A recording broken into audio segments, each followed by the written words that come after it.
हौसला रखो प्रभु, हम थोड़ी देर में पहुंचने वाले हैं।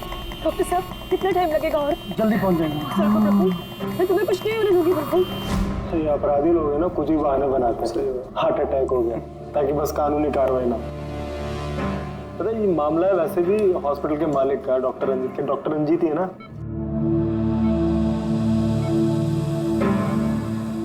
Don't worry Sushila ji, operation के बाद दोनों ब्लॉकेजेस निकल जाएंगे।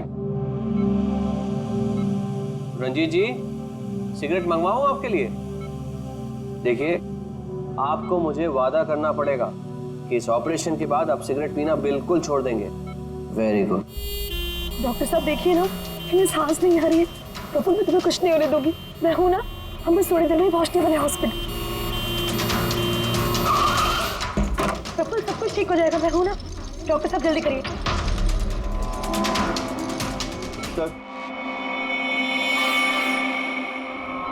सर बाहर मीडिया वाले जाने को तैयार ही नहीं हो रहे। उनको लग रहा है ये सर्जरी, ये सब कुछ एक नाटक है। क्या? अच्छा तुम एक काम करो, पैथोलॉजी लैब असिस्टेंट संजीव से रंजीत जी की रिपोर्ट मंगवाओ। सर मैंने रिपोर्ट्स के लिए बोला हुआ है, बस वो आ ही रही है। देखिए आप लोग शांत हो जाइए। ये डॉक्टर कमलेश है और यही डॉक्टर रंजीत का ऑपरेशन करने वाले हैं। डॉक्टर कमलेश, क्या ये हार्ट अटैक असली है या फिर इंक्वायरी से बचने का कोई नाटक? देखिए, मैंने डॉक्टर रंजीत को खुद चेक किया है। उनकी हालत बहुत ही नाजुक है। अगर उनका ऑपरेशन ऐन वक्त पे नहीं हुआ तो उनका बचना नामुमकिन है। You understand that? लेकिन ऑर्गन ट्रांसप्लांट रैकेट में नाम आने के बाद ही ये हार्ट अटैक आया, तो ये कोई महज इत्तेफाक तो नहीं हो सकता। देखिए, हार्ट अटैक उस केस से पहले आया या उस केस के बाद में, ये मैं नहीं जानता। मैं बस इतना जानता हूँ कि यहाँ पे कोई नाटक, कोई ड्रामा नहीं चल रहा है। हम तो ये भी जानते हैं कि कई सालों से आप मिस्टर रंजीत के दोस्त भी हैं। आप लोग क्या कहने की कोशिश कर रहे हैं? हाँ, मिस्टर रंजीत और हम दोस्त हैं, करेक्ट। लेकिन मिस्टर रंजीत अगर किसी रैकेट में शामिल है या नहीं है तो उससे मेरा कोई लेना देना नहीं है। मैं बस इतना जानता हूँ कि यहाँ पर कोई नाटक नहीं चल रहा है, कोई ड्रामा नहीं चल रहा है। सर ये लीजिए। लाइए, ये देखिए, ये है उस बात का सबूत। ये है उनका लिपिड प्रोफाइल टेस्ट। देखिए, ये उनके कोलेस्ट्रॉल कफ के बढ़ते लेवल, ये उनके ट्राइग्लिसराइड। देखिए, ये है उनके दिल का स्कैन। ये देखिए, यहाँ पे साफ साफ दिख रहा है कि उनके जो दो मेन आर्टरीज है वो लगभग पूरी तरह से ब्लॉक्ड हैं। उनका साफ होना बहुत जरूरी है। मैं बस वही करने की कोशिश कर रहा हूँ। कल सुबह उनका ऑपरेशन है और आप लोगों को जो भी सवाल पूछते हैं ना, उनके ऑपरेशन के बाद, उनके होश में आने के बाद उनसे पूछ ली। Thank you very much.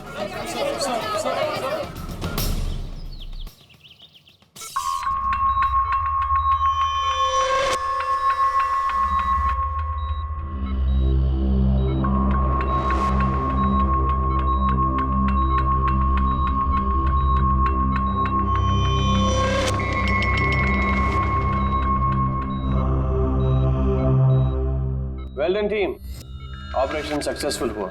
अब सारे ब्लॉकेजेस क्लियर है और अब ये खतरे से भी बाहर है। Vineet, dressing room. जी sir.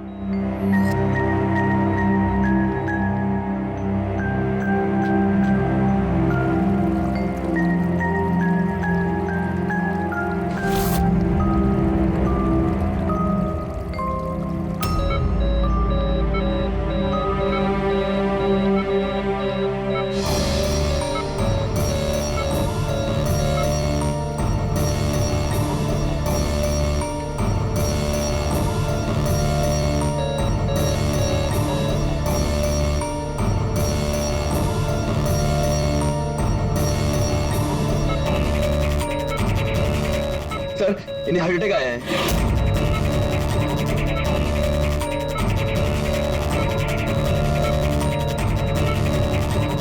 Vineet, give him the injection right now. Oxygen check करो फास्ट।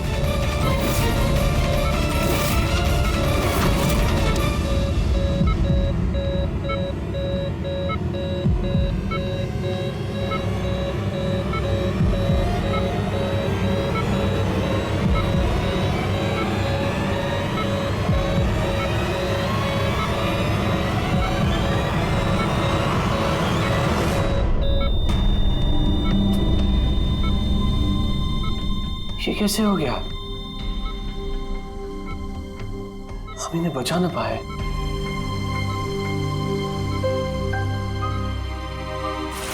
मौत नहीं ऑफिसर, मर्डर हुआ है। मर्डर? जी। पर डॉक्टर रंजीत की मौत तो हार्ट अटैक से हुई है ना? हार्ट अटैक तो हुआ है लेकिन अपने आप नहीं हुआ है। क्या मतलब? आइए मैं आपको दिखाता हूँ, आइए। ये देखिए सर, ये है रंजीत के दिल का स्कैन जो उसकी सर्जरी के पहले किया गया था। ये 2 आर्टरीज, ये पहली वाली लगभग 50% ब्लॉक्ड है जबकि दूसरी वाली 80% ब्लॉक्ड है। और ये दूसरा स्कैन देखिए सर, जो सर्जरी के तुरंत बाद ही लिया गया था, जिसमें कोई ब्लॉकेज बिल्कुल नहीं है। इसका मतलब ये हुआ कि हमारा ऑपरेशन सफल था। लेकिन फिर अचानक डॉक्टर रंजीत को दिल का दौरा पड़ा और हम उन्हें बिल्कुल बचा ना सके। तो इसीलिए आप कह रहे हैं कि रंजीत को हार्ट अटैक नहीं बल्कि किसी ने मारा है? सर, मुझे पूरा यकीन है कि डॉक्टर रंजीत की हत्या ही हुई। अब चौंकाने वाली बात यह है कि यहां पे एक ब्लॉकेज है जो सर्जरी से पहले किए हुए स्कैन में था ही नहीं, और इसी की वजह से हार्टरी में 100% ब्लॉकेज हुआ, जिसकी वजह से फाइनली डॉक्टर रंजीत की मौत हो गई। हाँ मगर डॉक्टर साहब, कभी कभी सर्जरी के वक्त भी तो खून का थक्का आ जाता है, उसकी वजह से हार्ट अटैक आया होगा। होता है सर, लेकिन इतना बड़ा ब्लॉकेज यूं मिनटों में नहीं बनता, इसके लिए सालों लगते हैं सर। सुबह के 7 बजे जब हमने ये पहला स्कैन निकाला था तो इसमें कोई ब्लॉकेज बिल्कुल नहीं था सर। महज 15 से 20 मिनट के अंदर अंदर इतना बड़ा ब्लॉकेज कैसे बन सकता है सर, बताइए। डॉक्टर साहब, क्या कोई ऐसी किसी की आर्टरी ब्लॉक कर सकता है? किसी ने कैसे ऐसा किया होगा ये तो मुझे भी नहीं पता। वो हम पता लगा लेंगे डॉक्टर साहब, लेकिन आप सिर्फ इतना बताइए, किसने किया होगा, ये कौन कर सकता है, बताइए। मुझे नहीं लगता कि रंजीत जैसे भले आदमी के साथ ऐसा कोई कर सकता है। और सब जहां तक हमें मालूम है डॉक्टर रंजीत वही है ना जिनके ऊपर ऑर्गन ट्रांसप्लांट के मामले में गड़बड़ी करने का केस चल रहा है? हाँ चल रहा है, लेकिन उसके बारे में मुझे कोई जानकारी नहीं। चलो, thank you doctor. Abhijit, body को फोरेंसिक लैब भेज दो और डॉक्टर साळुंखे को पूरी बात डिटेल में बता देना। Very interesting. I know. Boss, boss, doctor Kamlesh का शक एकदम सही था।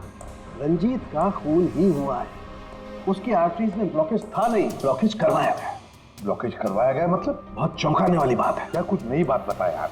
नई बात बताता हूँ, आइए।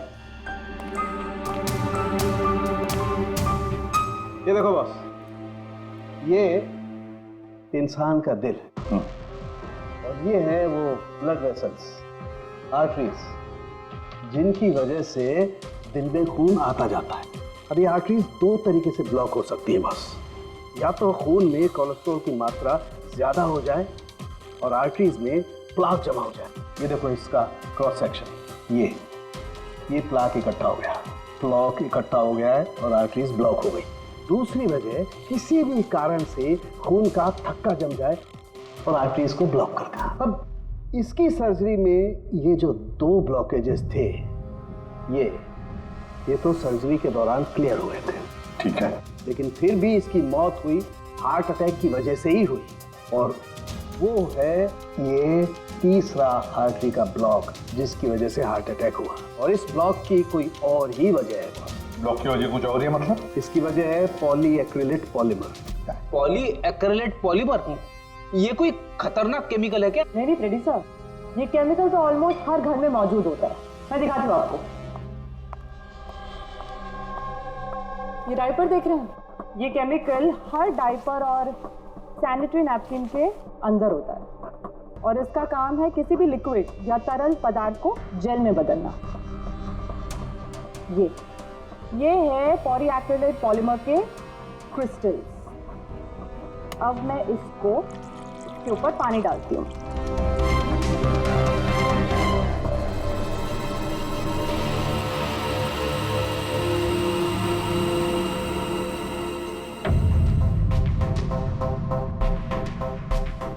अरे ये तो जेल बन गया। तारिका जी, ये कोई जादू है क्या? जादू नहीं फ्रेडी, साइंस। बॉस, इस केमिकल को वाटर लॉक भी कहते हैं। ये अपने से कई 100 गुना ज्यादा पानी को या किसी भी लिक्विड को अपने अंदर सोख लेता है। अच्छा, तो इसीलिए ये डायपर्स और सैनिटरी नैपकिन में इस्तेमाल होता है। और सर रंजीत के आर्टरी के ऑटोप्सी में यही केमिकल मिला है। बॉस, ये केमिकल अपने आप तो उसकी आर्टरी में पहुंचेगा नहीं। हाँ, सर्जरी के वक्त ही गया होगा। ये केमिकल पॉलीएक्रिलेट पॉलीमर, जिसकी वजह से उसका खून जेल में बदल गया और उसने आर्टरी को ब्लॉक कर दिया और उसकी मौत हो गई। मगर नहीं, ऐसे नहीं हो सकता है साळुंखे। सर्जरी के वक्त ये पॉलीएक्रिलेट पॉलीमर उसके शरीर में डाला नहीं गया। अगर वैसे होता तो उसी वक्त, सर्जरी के वक्त उसका खून जेल में बदल जाता, ब्लॉकेज हो जाता और उसकी मौत हो जाती तुरंत। सर्जरी 2 घंटे तक चली और तो और सर्जरी कामयाब भी रही। 2 ब्लॉकेजेस थे, वो भी साफ हो गए, लेकिन ये तीसरा ब्लॉकेज बाद में आ गया। इसका मतलब है पॉलीएक्रिलेट पॉलीमर उसे बाद में दिया गया, सर्जरी के बाद में। और ये तो डॉक्टर कमलेश की टीम में से ही कोई दे सकता है। ऐसे किसी केमिकल का इस्तेमाल सर्जरी में तो नहीं होता सर। पता है हमें डॉक्टर साहब, ये पॉलीएक्रिलेट पॉलीमर सर्जरी में इस्तेमाल नहीं होता और इसीलिए हमें शक है कि किसी ने डॉक्टर रंजीत को जानबूझकर ये दिया है। और हमें शक है वो आप में से ही कोई एक है, आप में से ही कोई। ये आप क्या बोल रहे हैं सर? सर ये हमारे बेस्ट डॉक्टर्स और नर्सेस की टीम है। यहाँ पे ये लोग कोई क्रिमिनल्स नहीं है सर। क्रिमिनल्स हमारे जैसे ही दिखते हैं, समझे आप? आसमान से नहीं टपकते। लेकिन सर, इस हॉस्पिटल से हमारा घर चलता है, हम हमारे मालिक को क्यों मारेंगे? और सर, डॉक्टर रंजीत से हमारी कोई दुश्मनी भी नहीं थी, तो उन्हें मारकर हमें क्या मिलेगा? डॉक्टर, आपने कहा कि ये केमिकल सर्जरी में नहीं इस्तेमाल किए जाते, लेकिन जो औजार, जो इंस्ट्रूमेंट्स सर्जरी में इस्तेमाल किए जाते हैं, वो कहीं ऐसा तो नहीं किसी ने इस केमिकल को उन औजारों पे ही लगा दिया हो? ऑपरेशन के वक्त आप लोगों ने कौन कौन से इंस्ट्रूमेंट यूज किए थे? सर सबसे पहले हमने एनेस्थीसिया यानी कि बेहोशी का इंजेक्शन दिया। बस एक नीडल, एक सिरिंज और एक इंजेक्शन ही यूज किया है। दरअसल ये चीजें बिल्कुल वैक्यूम पैक होती हैं। इनको सिर्फ और सिर्फ ऑपरेशन के वक्त ही खोला जाता है। मैंने डॉक्टर कमलेश को सेट दिया था और मैंने पूरी तरह चेक किया था, वो वैक्यूम पैक था। और हाँ सर, हमने दवाइयाँ और खून चढ़ाने के लिए कुछ ट्यूब्स का भी इस्तेमाल किया, जैसे कि IV ट्यूब्स, कैथीटर एटसेट्रा। ये सारी चीजें हम देखना चाहते हैं। एक सर्जरी में इस्तेमाल हुई चीजें हम दोबारा इस्तेमाल नहीं करते, उसको जला के नष्ट कर देते हैं। और वो सारी चीजें कल ही हमने भिजवा दी थी और अब तो सब ये। कहाँ पर है ये सारी चीजें? कहाँ डिस्ट्रॉय करते हैं आप लोग? सर, इंसिनरेटर रूम में। इंसिनरेटर रूम में? फ्रेडी, तारिका, जाओ जाकर देखो जल्दी।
इसे जल्दी से बाहर निकालो, हम लोग सीढ़ी से।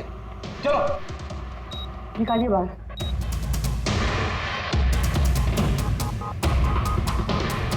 मैं इसे इमीडिएटली चेक करके आपको बताती हूँ। हाँ?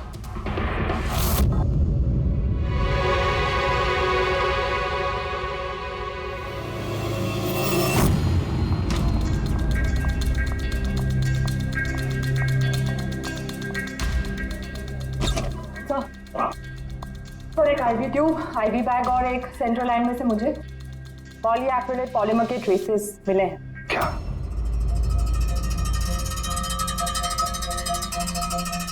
क्यों डॉक्टर साहब? किसने डॉक्टर रंजीत को IV ट्यूब और IV बैग लगाई थी? डॉक्टर नीतू ने। जी सर, मैंने ही उनको सेंट्रल IV लाइन लगाई थी, पर मुझे नहीं पता कि उसमें वो केमिकल कैसे आया। आपको नहीं पता तो किसको पता है?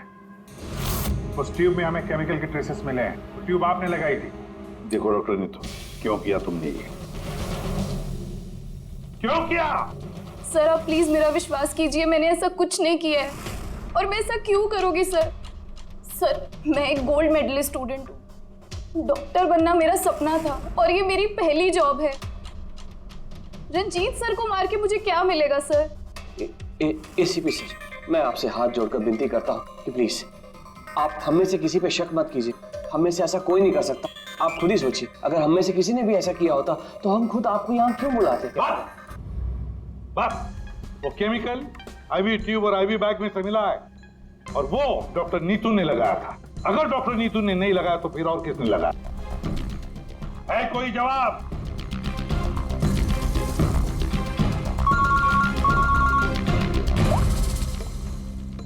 के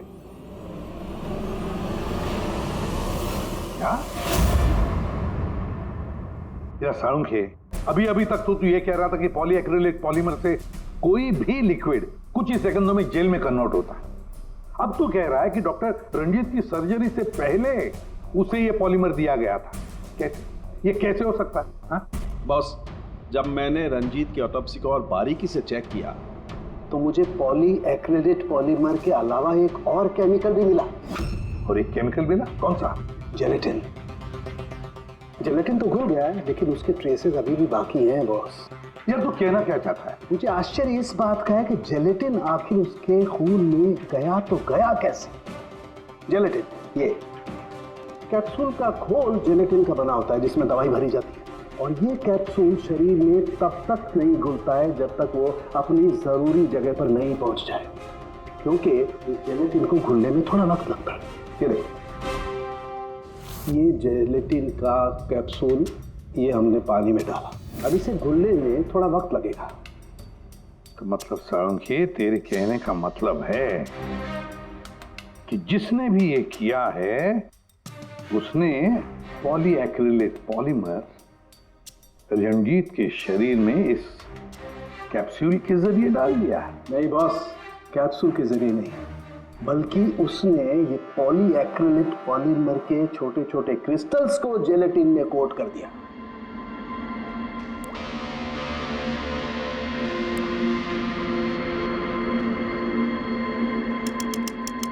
वो नहीं चाहता था कि ये केमिकल तब तक डिसॉल्व हो जब तक वो दिल में नहीं पहुंच जाए। उसे सब कुछ पता था, जेलेटिन के घुलने का वक्त, केमिकल के दिल तक पहुंचने का वक्त, सब कुछ जानता था वो। इसीलिए उसने बहुत होशियारी के साथ ये प्लान बनाया और कामयाब भी हो गया। इसीलिए आपको लग रहा है कि ये काम ऑपरेशन थिएटर में नहीं हुआ है? हाँ सर, तो हमारे कैलकुलेशन के हिसाब से ये केमिकल सुबह 4 से 5 बजे के बीच रंजीत के आईवी ट्यूब या सेंट्रल लाइन में डाला गया था, जबकि ऑपरेशन हुआ 7 बजे। फिर पता लगाते हैं सुबह 4 और 5 बजे के बीच कौन गया था डॉक्टर रंजीत के रूम में। सर उस वक्त मैं घर पे था। और आपकी टीम? सर सुबह 6 बजे से पहले हमें से कोई हॉस्पिटल नहीं आया और सुबह 6:30 बजे मेरी टीम सर्जरी के लिए रंजीत के वार्ड में गई। वैसे रंजीत ऑर्गन ट्रांसप्लांट के रैकेट में फंसा था सर, तो जाहिर सी बात है कि उसके कुछ दुश्मन भी होंगे। तो ये सारा मामला इलीगल ऑर्गन ट्रांसप्लांट का ही है? हाँ? सर मुझे इसके बारे में तो ज़्यादा जानकारी नहीं है, लेकिन लोगों ने कंप्लेन की है कि रंजीत ऑर्गन ट्रांसप्लांट की लिस्ट में धांधली किया करता था सर। कैसी लिस्ट? जब भी किसी मरीज को अपने शरीर का अंग बदलना होता, उसे जरूरत होती एक ऐसे डोनर की जिससे वो अंग लिया जा सके। कई बार ऐसे मरीज महीनों यहाँ तक कि सालों साल भी डोनर का इंतजार करते हैं। ऐसे मरीजों की एक लिस्ट होती है और जैसे ही डोनर मिल जाता है उस लिस्ट के हिसाब से पहले और बाद में उन्हें वो अंग दे दिया जाता है। लेकिन लोगों की ये कंप्लेन रही है कि डॉक्टर रंजीत जरूरतमंद मरीजों को वो अंग न देकर अमीर और पैसे वाले मरीजों को भारी कीमत पर वो अंग बेच दिया करते थे। लेकिन इससे पहले कि इस केस का कोई भी निष्कर्ष निकल था, किसी ने डॉक्टर रंजीत को ही मार दिया। हॉस्पिटल में कल सुबह 4 और 5 बजे के बीच जितने भी लोग मौजूद थे उन सब से पूछताछ करते हैं। ऑपरेशन के पहले पूरे वक्त में उनके साथ थी। सर भाभी जी को कहीं जाना पड़ता था तो मैं और धर्म वहीं पे होते थे। रात को कौन था वहां पे? सर 12 बजे तक तो हम लोग भी थे, उसके बाद हम लोग चले गए थे। मैम रात को आप थी वहां पे? जी 4 से 5 बजे के बीच भी? जी हाँ, 4 और 5 के बीच में वही थी। इससे आप साबित क्या करना चाहते? मैंने मेरे पति को मारा है। मैं पत्नी हूँ उनकी। ऐसे समय में मैं उनके पास नहीं रहती तो कहाँ रहती? देखिए मैम, 4 से 5 बजे के बीच मिस्टर रंजीत की आईवी में वो केमिकल डाला गया, और अगर उस वक्त आप थी वहां पर तो जाहिर सी बात है कि आप ही ने किया। ये क्या कह रहे हैं आप? देखिए मेरे पति जैसे भी थे, वो उन पे कोई भी इल्जाम था, वो एक अच्छे पति थे, मेरे सब कुछ थे, और उन्हें मारने के लिए मेरे पास कोई वजह नहीं थी। देखिए, अगर आपने नहीं किया है तो जिसने भी ये किया है या जो भी 4 से 5 बजे के बीच वहां पर आया था, आपने उसे देखा तो हो गई? मैंने घड़ी तो नहीं देखी थी, लेकिन लगभग उसी वक्त वार्ड में एक डॉक्टर आया था। मैं उनका चेहरा नहीं देख पाई क्योंकि चेहरे पर मास्क था। क्या हुआ डॉक्टर? सब ठीक है ना? इनका सीआरपी रिपोर्ट नॉर्मल है। डॉक्टर आप कुछ बोल क्यों नहीं रहे? कोई चिंता वाली बात तो नहीं है ना? डॉक्टर डॉक्टर ये 4 से 5 बजे के बीच मिस्टर रंजीत को जो आईवी बैग लगा हुआ था वो किसने लगाया था? सर मैंने रात को 12 बजे लगाया था, वो सुबह तक चल रहा था। सर हो सकता है आईवी बैग्स बदल दिए गए हो। ये आईवी बैग्स आप लोग रखते कहाँ हैं और कौन कौन जा सकता है वहां पर? सर स्टोर रूम में रखते हैं और वहां पर सभी लोग आ जा सकते हैं। उस वक्त हॉस्पिटल में कितने लोग थे? सर बहुत सारे लोग थे, लेकिन रंजीत सर को जिस वार्ड में रखा गया था वो स्पेशल वार्ड था और वहां पर कोई आ नहीं सकता था। वो सिर्फ उसी मंजिल के लोग वहां पे जा सकते थे, जैसे कि पैथोलॉजी स्टाफ, नर्स, डॉक्टर्स और मरीज और उनके रिश्तेदार। और डॉक्टर तेज, आप ड्यूटी पर थे वहाँ? जी हाँ, लेकिन सर सुबह 4 और 5 बजे के बीच में मैं मिस्टर रंजीत के रूम में गया ही नहीं था सर। ना ही मैंने कोई सर्जरी वाला मास्क लगा रखा था। अगर आप मास्क पहनकर वहां नहीं गए थे तो फिर वो कौन है जो मास्क पहनकर डॉक्टर के भेस में वहां गया और रंजीत की हत्या की? सर ये जैसे कह रही हैं कि हॉस्पिटल स्टाफ के अलावा मरीज और उनके साथ आए हुए लोग भी थे, कहीं उनमें से तो कोई एक नहीं? चलो देखते हैं। आइए डॉक्टर साहब।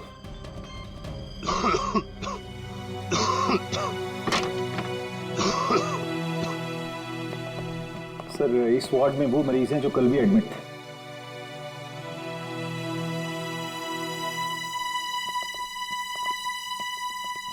हम इनसे कुछ सवाल पूछ सकते हैं? पूछ सकते हैं सर, लेकिन इनमें से कोई भी ऐसा नहीं है जो खुद चलकर उस वार्ड तक जा सके। खुद नहीं जा सकता, लेकिन कोई तो होगा जिसने उस खूनी को देखा। सर इनमें से 2 मरीज ऐसे हैं जिनकी सर्जरी हुई है और बाकी सब इस हालत में नहीं है कि उठकर इस वार्ड से बाहर निकले।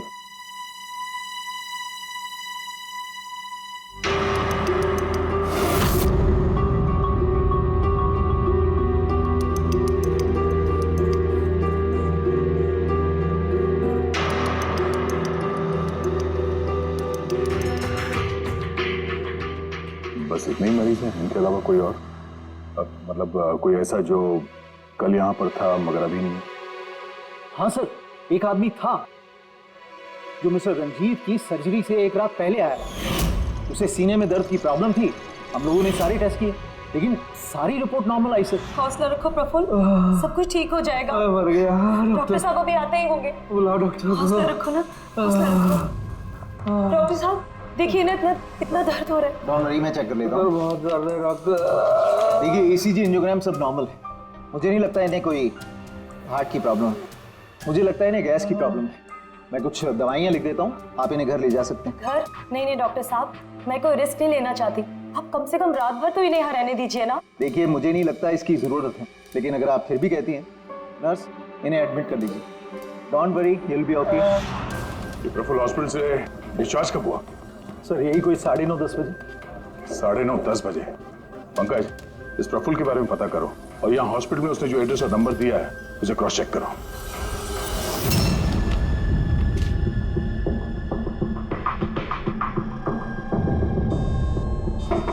सर। हाँ पंकज, प्रफुल्ल के बारे में कुछ पता चला? नहीं सर। नहीं? सर हॉस्पिटल में प्रफुल्ल ने जितनी भी डिटेल्स दिखाई थी सर सब गलत थी, और प्लस उसने पेमेंट भी कैश में की थी सर। मगर ये वार्ड बॉय एम्बुलेंस में प्रफुल्ल को हॉस्पिटल लेके गया था सर। कहाँ से उठाया था उसको? मलाड से साहब, मैं उसकी वाइफ को जानता हूँ। वाइफ को जानते हो? कैसे?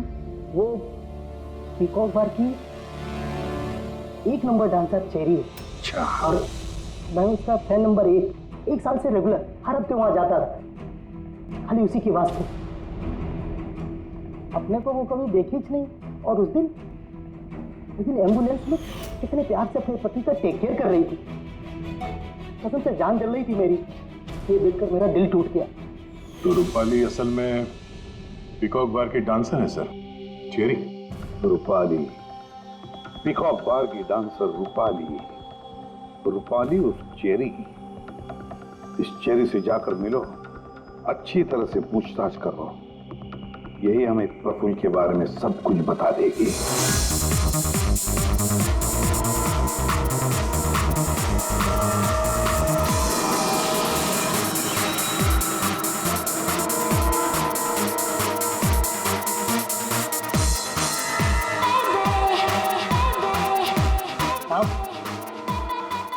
अपनी चेरी आज तो खुश दिख रही है। चेरी को छोड़, वो आदमी कहाँ है?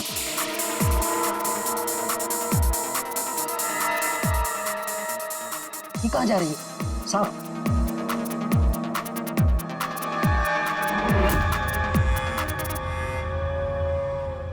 साहब, यही है चेरी का मर्द। ये है?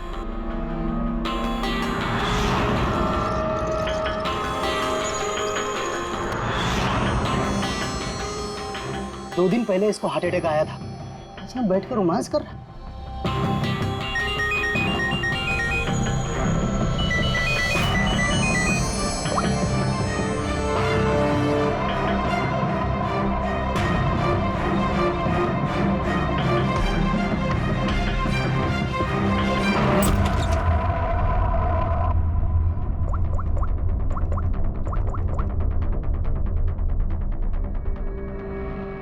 देख, मैंने काम पूरा किया ना बॉस, तो पूरा पैसा ही बनता। सुन सुन सुन सुन, तूने कहा उसको मार डाल, मैंने मार दिया। अभी कैसे किया, क्या किया, ये सब में घुसने का नहीं है।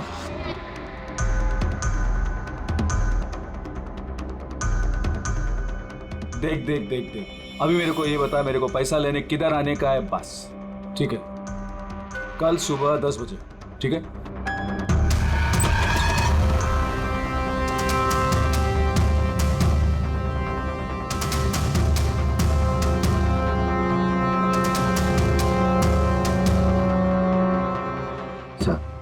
इसने मान लिया कि खून इसी ने किया है सर। अपने बॉस से फोन पे बात कर रहा था कुछ पैसे की लेन देन के लिए, और कल सुबह उससे मिलने वाला है सर। अभी पकड़ लिया सर? नहीं, अभी नहीं। ये अपने बॉस से मिलेगा और हम लोग भी मिल लेंगे इसके बॉस से। पता तो चलिए असली खिलाड़ी कौन है।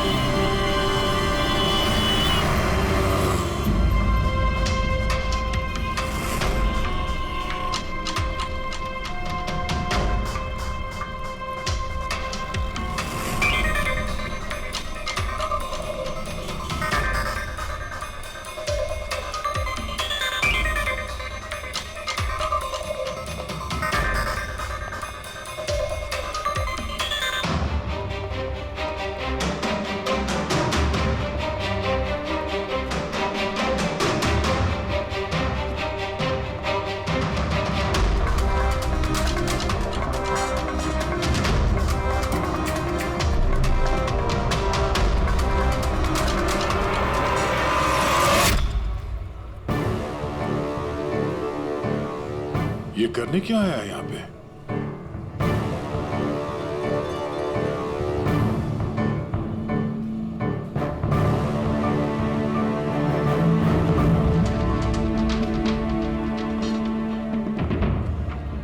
यहाँ क्या कर रहा था?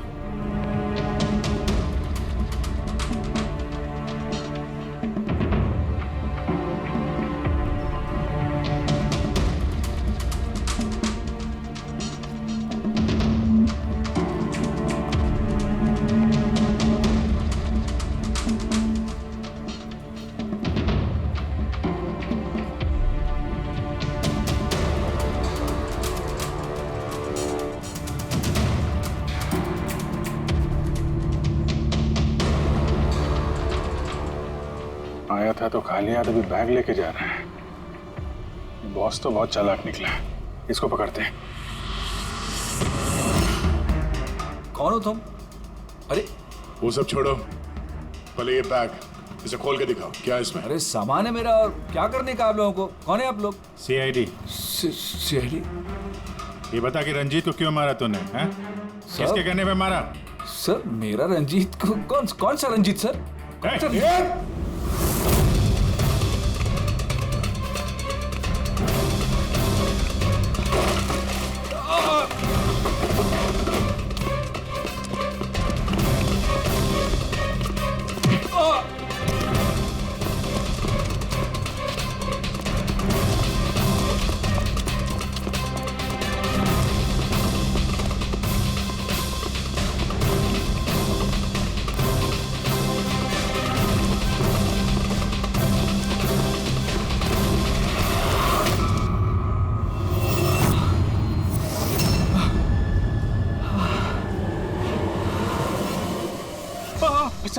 सर मैंने कुछ नहीं किया सर मैंने कुछ नहीं किया सर। नहीं, फोन पे तो अपना गुनाह कबूल कर चुके हो, अब जरा हमें भी बता दो। सर मैंने कोई गुनाह नहीं किया सर फोन पे सर झूठ बोला था सर, मैंने फोन पे सच बोल रहा सर। पहले झूठ बोल रहे थे कि अब झूठ बोल रहे हो? सर अभी मैं बिल्कुल सच बोल रहा हूँ आपके सामने सर मैंने कुछ नहीं किया सर, कुछ नहीं किया सर। तो वो झूठा हार्ट अटैक का बहाना करके हॉस्पिटल में भर्ती क्यों हुआ था? सर मैं उधर जमा जरूर हुआ था सर, उसको मारने के लिए जमा हुआ था सर, लेकिन सर वो मेरे मारने से पहले ही मर गया सर। मर गया? हमें अच्छी तरीके से पता है कि रंजीत के खून में वो जिलेटिन कोटेड केमिकल तुमने मिलाया था, पॉलीएक्रिलेट पॉलीमर। क्या साहब, क्या बोला साहब? सर क्या बोल रहे हो सर? इतनी बड़ा नाम अगर याद कर पाता सर तो मैं डॉक्टर नहीं बनाता सर। मैं ना सर 8वीं फेल हूँ सर, 8वीं फेल सर। ये किलोमीटर पॉली क्या बोल रहे हो साहब, मेरे को नहीं मालूम है सर। मैं उधर था, मौका मिलते ही मैं उसका गला बिला दबा के चाकू भी के अंदर करके उसको, लेकिन सर मौका ही नहीं मिला सर मौका ही नहीं मिला। वो भर्ती हो गया सर उधर, किधर जो चीर फाड़ क्या वो सर ऑपरेशन होता है ना कमरे में सर, वो उधर भर्ती हो गया सर। तो सुबह न्यूज आया सर, वो निकल लिया सर। सच बोल रहा हूँ सर, नहीं तो मेरी चेहरे से पूछ लो सर। अच्छा, तो फिर ये इतने सारे पैसे और वो फोन कॉल? सर मेरे को एक आदमी ने फोन करके कहा वो मेरे को पैसा देगा, आधा काम होने से पहले पैसा देगा और आधा काम होने के बाद सर। लेकिन वो मेरे मारने से पहले ही सर खुद ही मर गया सर। वो तो मेरे को लगा सर काय को अपना नुकसान करूं मैं सर, मैंने पार्टी को झूठ बोला सर। झूठ? हाँ, हॉस्पिटल में 4 से 5 बजे के बीच रंजीत के कमरे में तुम ही गए थे ना, डॉक्टर के बेस में? सर गया था सर पूरी रात लोगों का आना जाना चालू था सर उधर। सुबह 4-5 बजे सर थोड़ा शांति माहौल हुआ सर, तो मैं डॉक्टर का वो इधर लगाते सर मास्क और कोट बीट पहन के सर गया सर। मैं जैसे ही इसको मारने वाला था ना उधर आंटी चक गई सर। क्या बात है डॉक्टर? मेरे को असली का डॉक्टर समझे, मेरे से सवाल जवाब करने लगा। मैं डर गया सर, मैं क्या जवाब देता सर उसको, तो मैं वहां से भाग गया। सच बोल रहा हूँ सर, मैं भाग गया वहां से। वो कॉन्ट्रैक्ट किसने दिया था तुझे? सर मेरे को उसका नाम पता नहीं मालूम है सर। कोई क्या सर प्राइवेट नंबर कुछ सर ऐसा किसी से फोन करता है सर। वो पहले भी उसने यही ऐसे ही पैसा दिया था सर, और ये वाला भी सर ऐसे ही। जो सर सच बोल रहा हूँ सर सच बोल रहा हूँ सर। आप लोगों ने मुझे यहाँ पे क्यों बुलाया सर? प्रफुल्ल को जानते हो? प्रफुल्ल? कौन प्रफुल्ल? प्रफुल्ल? अरे हाँ, तुम तो उसे जानते नहीं, तुमने उसे कभी देखा भी नहीं, तुमने तो सिर्फ उसके साथ फोन पर ही बात की। आप लोग क्या करें, मुझे कुछ समझ में नहीं आ रहा सर। कोई बात नहीं, हम याद दिलाते हैं।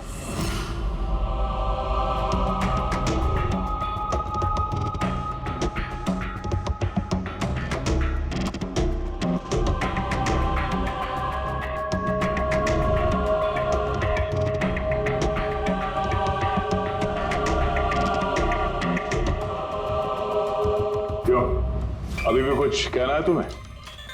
तो गगन जी बताइए, अभी क्यों मारना चाहते थे तुम रंजीत को? बताओ जल्दी। सर रंजीत साहब के साथ उस किडनी रैकेट में मैं भी था। लेकिन सर धांधली मैंने नहीं की है सर, मैं तो सिर्फ रंजीत साहब को बड़ी बड़ी पार्टियां ला कर देता था, बाकी सब तो वही किया करते थे सर। जब ये केस हो गया तो मुझे पता था कि फंसने पर रंजीत साहब सारा दोष मेरे सर पे मर देंगे। इसी से बचने के लिए मैंने रंजीत साहब को मारने का प्लान किया और इसीलिए मैंने प्रफुल्ल को कांटेक्ट किया। शर्म आनी चाहिए तुम्हें। पैसों की लालच में ऐसा घिनौना काम कर दिया। तुम्हें तो कड़ी से कड़ी सजा होगी, समझे? कड़ी से कड़ी सजा। ले जाओ इसे पंकज। सर हम तो घूम फिर के वहीं आ गए। प्रफुल्ल ने हमें बताया कि उसने रंजीत को नहीं मारा, तो फिर किसने किया होगा? ये प्रफुल्ल जरूर हमसे कुछ छुपा रहा है। कुछ तो छुपा रहा है ये प्रफुल्ल। तुम्हारी नजर हर वक्त उस कमरे पर थी, तो कुछ याद है कि उस रात उस कमरे में कौन गया था? या फिर सुबह 4 से 5 बजे के बीच उस कमरे में कौन गया था? साहब, उस रात रंजीत साहब के कमरे में बहुत सारे लोगों का आना जाना लगा था और मैं तो इस मौके का इंतजार कर रहा था कि कोई ना हो और मैं अपना काम। सब 4-5 बजे के बीच स्टाफ के सारे लोग चले गए।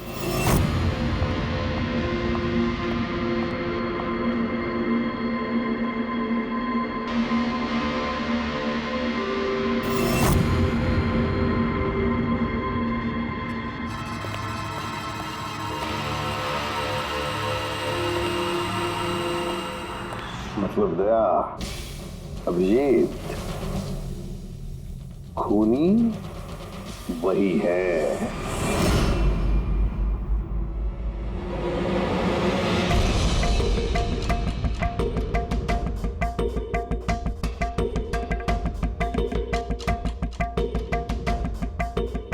प्रफुल्ल,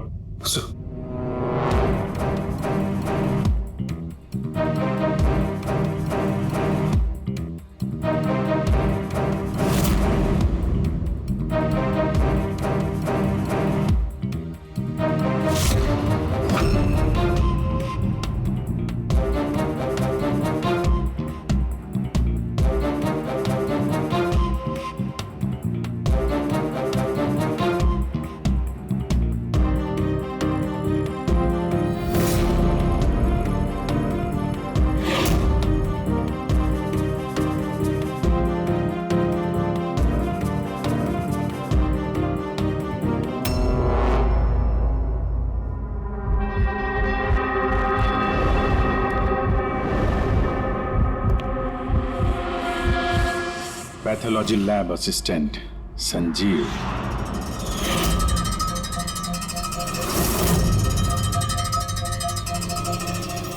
हैं सर। चलो।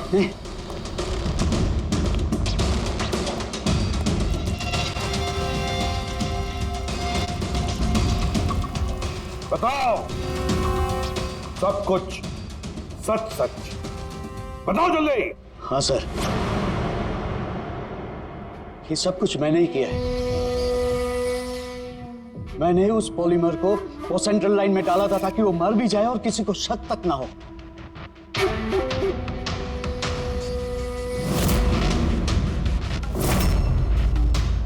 मैं तो चाहता था सर कि वो ऑपरेशन के दौरान ही मर जाए, लेकिन वो बाद में मरा है? तो क्यों मारा तुमने डॉक्टर रंजीत को? ऐसी क्या दुश्मनी थी तुम्हारी डॉक्टर रंजीत के साथ? उसने मेरी जिंदगी मुझसे छीन ली थी सर। उसने मेरी बेटी को मार डाला था सर। बेटी को मार डाला था। क्या बकवास कर रहे हो? रंजीत कभी किसी का खून नहीं कर सकते। ऐसा मुझे भी लगा था। मैंने 15 साल इस अस्पताल में ईमानदारी से सेवा की और अचानक एक दिन मुझे पता चलता है कि मेरी बेटी का बॉडी ऑर्गन फेल हो गया। उसकी जिंदगी के लिए नया बॉडी ऑर्गन का मिलना बहुत जरूरी था सर, और वो मिला भी। एक डोनर मिला सर, और कुछ ही दिनों में उससे नया बॉडी ऑर्गन डालने वाले थे।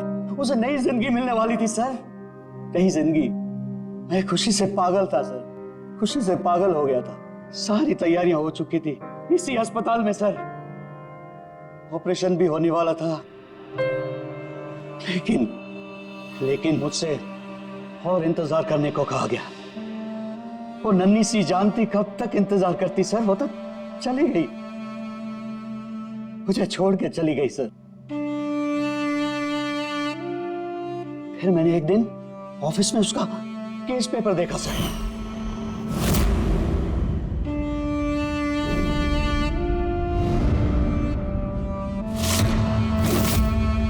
मुझे पता चला कि उसका बॉडी ऑर्गन तो मैच हो गया था सर, लेकिन मुझे झूठ कहा गया था कि मैच नहीं हो रहा है। झूठ कहा गया था सर। उसे चंद पैसों के लिए किसी और को दे दिया गया था सर, सिर्फ अच्छे पैसों के लिए, कुछ ज्यादा पैसों के लिए। मेरी बेटी मुझसे चली गई सर, मुझे छोड़कर चली गई। तो सर उसी दिन मैंने कसम खा ली थी कि जिस दिन मौका मिलेगा मैं छोड़ूंगा नहीं, मैं बदला तो लेके रहूंगा सर। कसम खाई थी मैंने। क्या फायदा हुआ?